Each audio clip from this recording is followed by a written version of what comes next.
மாஞ்சோலை தேயிலை தோட்ட தொழிலாளர்களுக்கு சமத்துவபுரம் கட்டித்தர வேண்டும் என்பன உள்ளிட்ட கோரிக்கைகளை மாஞ்சோலை தோட்ட தொழிலாளர்கள் வைத்துள்ளனர். இதனிடையே மறுவாழ்வு திட்டத்தை செயல்படுத்த உச்சநீதிமன்ற வழக்கு நிலுவையில் உள்ள நிலையில் பல்வேறு துறை அதிகாரிகளும் தொழிலாளர்களை மிரட்டி வருவதாகவும் குற்றச்சாட்டு எழுந்துள்ளது. இதுகுறித்து மதுரையில் செய்தியாளர்களிடம் பேசிய தேயிலை தோட்ட தொழிலாளர் தரப்பு வழக்கறிஞர் இதனை தெரிவித்தார். மாடி ஏறக்கூடிய சூழல் அந்த சூழல் எல்லாம் இல்லாத சூழல்ல 7 மாடி 6 மாடி கட்டடங்களுக்கு நீங்கள் போங்க அப்படிங்கிறாங்க. ஒன்று. ரெண்டாவது, ஆடு மாடு கட்டி தருவதற்கு மானியம் தரோங்கிறாங்க.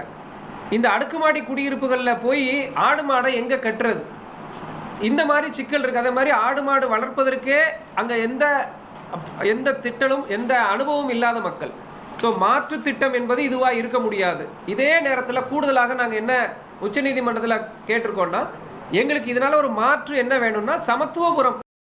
மாஞ்சோலை தொழிலாளர்கள் மறைமுகமாகவோ திருட்டுத்தனமாக மாஞ்சோலையில் வாழ்வதற்கு தயாராக இல்லை என தெரிவித்த மக்கள் கண்காணிப்பக இயக்குநர் ஹென்றி திபேன், உச்சநீதிமன்ற தீர்ப்பு வரும் வரை மாஞ்சோலை தோட்டத்திலிருந்து அவர்களை வெளியேற்றக்கூடாது என முதலமைச்சரும் சட்டமன்ற உறுப்பினர்களும் ஒருமித்த குரலாக இருக்க வேண்டும் என கோரியுள்ளார். கேரள மாநிலம் திருவனந்தபுரம் விமான நிலையம் மற்றும் தம்பானூர் ரயில் நிலையத்திற்கு வெடிகுண்டு மிரட்டல் விடுக்கப்பட்டதால் பரபரப்பு ஏற்பட்டது. விமான நிலைய மேலாளரின் மின்னஞ்சலுக்கு வெடிகுண்டு மிரட்டல் வந்ததை அடுத்து அங்கு போலீசார் தீவிர சோதனை நடத்தினர். தொடர்ந்து ரயில் நிலையத்திற்கும் வெடிகுண்டு மிரட்டல் விடுக்கப்பட்டதால் வெடிகுண்டு தடுப்பு நிபுணர்கள் மோப்பநாய் உதவியுடன் தீவிர சோதனை நடத்தினர். திருப்பூர் அருகே வீட்டின் கதவை உடைத்து 6 சவரன் நகை உள்ளிட்டவற்றை கொள்ளையடித்த 2 பேரை சிசிடிவி காட்சிகளை வைத்து போலீசார் கைது செய்தனர். பல்லடம் அருகே காமாட்சி அம்மன் நகரில் வசித்து வரும் தம்பதியினரின் வீட்டில் கடந்த 22ஆம் தேதி பூட்டு உடைக்கப்பட்டு நகைகள் திருடப்பட்டுள்ளன. இது தொடர்பாக தூத்துக்குடியைச் சேர்ந்த 2 கைது செய்த போலீசார் அவர்களிடமிருந்து 6 சவரன் நகை, வெள்ளிப் பொருட்கள் போன்றவற்றை பறிமுதல் செய்தனர்.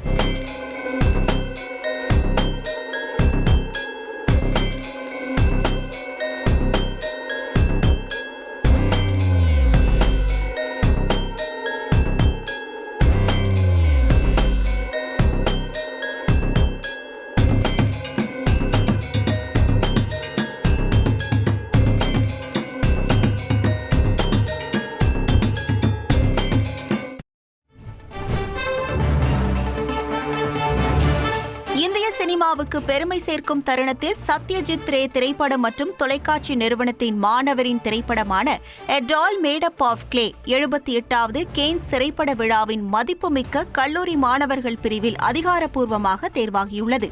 இந்த பிரிவில் ஒரே இந்திய நுழைவு என்ற வகையில் இந்த படம் இந்தியாவின் திரைப்பட கல்வி பயணத்தில் ஒரு குறிப்பிடத்தக்க மைல்கல்லை குறிக்கும் வகையில் அமைந்துள்ளது. தந்தி டிவியை உங்கள் கேபிள் டிவி ஆபரேட்டரிடம் இலவசமாக கேட்டு பெறுங்கள்.